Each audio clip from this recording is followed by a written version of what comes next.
প্রিয় দর্শক শ্রোতা, আপনারা সবাই কেমন আছেন? আশা করি সবাই ভালো আছেন। আজকে আমি ক্রেডিট কার্ডের কিছু সুবিধা অসুবিধা সম্বন্ধে আপনাদেরকে কিছুটা ইনফরমেশান দেব, ঠিক আছে?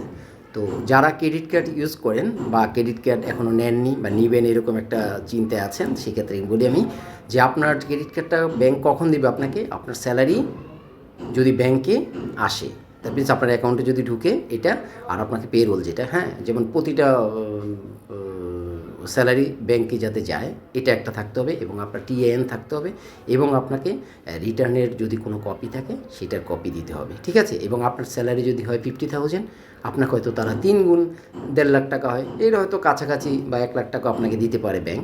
তবে সেই ক্ষেত্রে আপনার যে স্যালারিটা হয় টোটাল ইনকামের উপর আপনার যে এক্সপেন্ডিচারটা, হ্যাঁ, সেই এক্সপেন্ডিচারটা ডিডাক্ট করে ব্যালেন্স যেটা থাকবে সেটার উপরই তারা আপনাকে ক্রেডিট কার্ডের লিমিটটা দেবে, ঠিক আছে? যেমন আপনার টোটাল করে আপনার 1 লাখ টাকা আছে বা 1,20,000 আছে, সেক্ষেত্রে দেখা গেলো আপনাকে 1 লাখ টাকা তারা আপনার ক্রেডিট কার্ডে লিমিট দিয়ে দিল। আচ্ছা, এটা গেলো একটা ব্যাপার। ক্রেডিট কার্ড যারা নেন নাই তাদের এই কাগজপত্র ব্যাংকে জমা দিলে ক্রেডিট কার্ডটা হয়ে যাবে। এরপরে আসি আপনার যেটা ক্রেডিট কার্ড পেমেন্টের ক্ষেত্রে। ক্রেডিট কার্ড পেমেন্টের ক্ষেত্রে আমরা অনেকেই হয়তো বুঝিও না কিছু, বা বুঝতে চাই না, বা খুব একটা আইডিয়া নেই। তো আমি সেই ক্ষেত্রে বলি যে আপনি ক্রেডিট কার্ডের পেমেন্টটা যদি সময় মতো বা নির্দিষ্ট সময়ের আগেই দিয়ে দেন, তাহলে কিন্তু কোনো পেনাল্টি বা কোনো চার্জ আসবে না। কিন্তু আপনি যদি সময়ের পরে দেন তাহলে অবশ্যই চার্জ আসবে, ইন্টারেস্ট আসবে, প্লাস জরিমানা যেটা পেনাল্টিও আসবে, হ্যাঁ। তো সেই ক্ষেত্রে মনে করেন আপনার ক্রেডিট কার্ডটা প্রতি মাসের 25 তারিখে জেনারেট হয় বিলটা। তো আপনি 25 তারিখে যদি জেনারেট হয় তাহলে পরের মাসেও কিন্তু আবার 25 তারিখে জেনারেট হবে, এভাবে পরে প্রতি মাসে 25 তারিখে আপনার জেনারেট হবে। তো সেই ক্ষেত্রে 25 তারিখে যদি এই ধরেন আপনি যে আজকে মার্চ যদি হয়, মার্চের 25 তারিখে আপনি বিলটা আপনার জেনারেট হবে, আপনার পরের এপ্রিলের 9 তারিখ পর্যন্ত আপনি বিলটা পেমেন্ট করতে পারবেন ওই সময়ের মধ্যে। কেন? কারণ প্রতিটা ব্যাংকের 45 ডেজ আপনার একটা সময় থাকে। আপনি টাকা বা পার্চেজ যাই করেন, আপনাকে 45 দিন সময় দিবে আপনাকে এটাকে পেমেন্টটাকে রিপে বা পরিশোধ করার জন্য, ঠিক আছে? তাদের যে লোনটা এটাকে পরিশোধ করার জন্য 45 ডেজ সময় দিবে। অনেক ব্যাংকের হয়তো বেশিও আছে, তবে অ্যাজ ইউজুয়াল 45 ডেজই থাকে। তো সেক্ষেত্রে আপনি 25 তারিখে আপনার বিলটা জেনারেট হয়ে গেল। এখন আপনার হঠাৎ করে টাকার বা কোনো কিছু ফিনান্সিয়াল একটু সমস্যা হলো, আপনার টাকার দরকার হলো, আপনি 26 তারিখে আপনি কিছু টাকা ক্রেডিট কার্ড থেকে নিয়ে নিলেন বা পজ করলেন, বা কিছু কেনাকাটা করলেন 26 তারিখের পরে বা 26 তারিখে, এরপরের থেকে যতদিনই হোক। তো 26 তারিখে জেনারেট করলে পারচেস করলেন, এখন আপনার টাকাটা হয়তো 1 মাস পরে দিবেন, হ্যাঁ, আপনি 1 মাস পরে টাকাটা দিবেন। 45 ডেজের মধ্যে টাকাটা যদি আপনি দিয়ে দেন তাহলে কিন্তু আর কোনো ইন্টারেস্ট বা কোনো জরিমানা বা কিছুই আসবে না। দ্যাট মিনস আপনি যদি 26 তারিখে টাকাটা মার্চের নেন, তাহলে পরের মাসের কয় তারিখে? পরের মাসের 26 তারিখে তো জেনারেট হবে, এরপরে এপ্রিলের 26 তারিখে আবার জেনারেট হবে। তার মানে এরপরে আবার মের 9 তারিখের মধ্যে আপনাকে পেমেন্টটা করতে হবে, তাইলেই আপনার কোনো জরিমানা আসবে না। এখন আপনার 25 তারিখে জেনারেট হলো, আপনাকে বিলের ডিউ ডেটটা দিল হলো আপনার 9 এপ্রিলে। মার্চের 25 তারিখ জেনারেট হলো, 9 এপ্রিল আপনার বিল দেওয়ার লাস্ট ডেট। এখন আপনি কোনো রকম বা কোনোভাবে আপনি বিলটা হয়তো দিতে পারলেন না, আপনি 10 তারিখে দিলেন, সেই ক্ষেত্রে কিন্তু জরিমানা চলে আসবে। কী জরিমানাটা আসবে?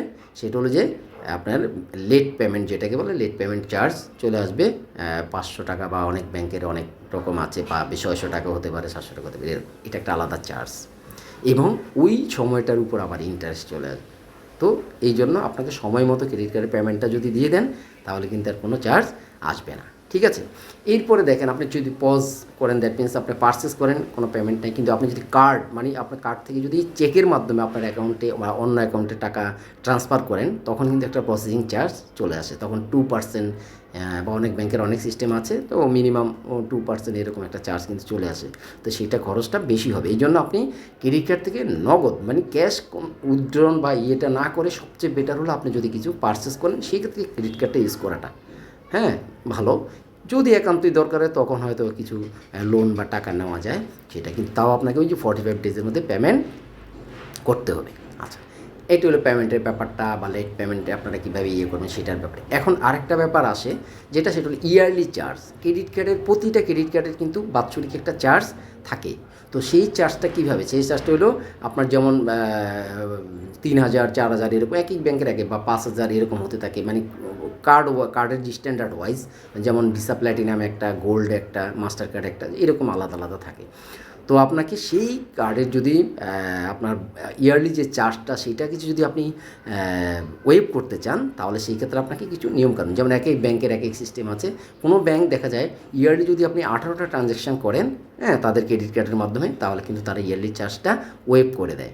ঠিক আছে, 1 বছর 18টা ট্রানজ্যাকশান হয়তো হয়ে যায়, আমার মনে অনেকেই তো করতে পারেন, ওয়েভ করে দেয়। ঠিক আছে, আর যদি 18 ট্রানজ্যাকশানটা না হয় সেই ক্ষেত্রে আপনি ইয়ারলি চার্জটা দিতে হবে। ঠিক আছে, এটা ব্যাংকের প্রসিডিউর বোর্ড। হ্যাঁ, সেক্ষেত্রে আবার ব্যাপার আছে, আপনি যদি এই 1 বছরের মধ্যে আবার লেট পেমেন্ট থাকে কোনোটা, বা ওভার ডিউ থাকে, ওভার ডিউ দ্যাট মিনস আপনি যদি 1 লাখ টাকা আপনার লিমিট আছে, আপনি যদি খরচ করতে করতে 1 লাখ টাকা বেশি হয়ে যায়, তাহলে কিন্তু এটা ওভার লিমিট হবে। এই ওভার লিমিটের একটা চার্জ হবে, এবং এই ওভার লিমিট থাকলে তখন কিন্তু আপনার বাৎসরিক যে চার্জটা বা ইয়ারলি যে চার্জটা সেটা কিন্তু ওয়েভ হবে না।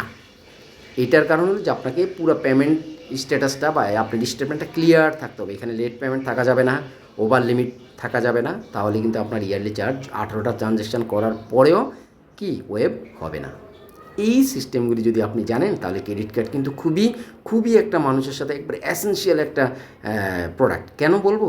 কারণ আপনি হঠাৎ করে দেখা গেল যে আপনি কিছু টাকা দরকার হলো, আপনি কারো কাছে চাইতে পারছেন না। কেন? কারণ আপনার লজ্জা লাগে, বা হয়তো আপনার পার্সোনালিটিটা একটু হয়, হ্যাম্পার হয়। তো আপনি কী করবেন? ক্রেডিট কার্ড থেকে নিয়ে নেবেন, নিয়ে কদিন পর আপনি যখন পারবেন আবার 45 ডেজের মধ্যে আপনি দিয়ে দিবেন, তাহলে কিন্তু আর কোনো অসুবিধে নেই। তো ক্রেডিট কার্ডের এগুলি হলো ভালো দিক। আর অনেকেই বলে যে ক্রেডিট কার্ডে কিছু হিডেন চার্জ থাকে, বা হিডেন চার্জ বলতে কি, এগুলি কিন্তু হিডেন চার্জ, কিন্তু যখন আবার নেবেন আপনি ক্রেডিট কার্ডটা, তখন কিছু চার্জ অবশ্যই থাকে, এবং এটা তাদের সিস্টেমের মধ্যেই আছে। ঠিক আছে, ক্রেডিট কার্ডটা সবচেয়ে ভালো একটা বন্ধু আপনার, তবে আপনাকে জেনে এবং বুঝে সব আইডিয়াগুলি আপনি একসাথে নিয়ে তারপরে ক্রেডিট কার্ড ইউজ করবেন, তাহলে ক্রেডিট কার্ডের আপনার আউটপুটটা ভালো পাবেন। ঠিক আছে, ওকে, ভালো থাকবেন সবাই। আর এরপরে যদি কোনো কোশ্চেন থাকে আমাকে বলবেন, আমি আপনাদের সব কোশ্চেনের অ্যান্সারগুলি করব। ঠিক আছে, সবাই ভালো থাকবেন।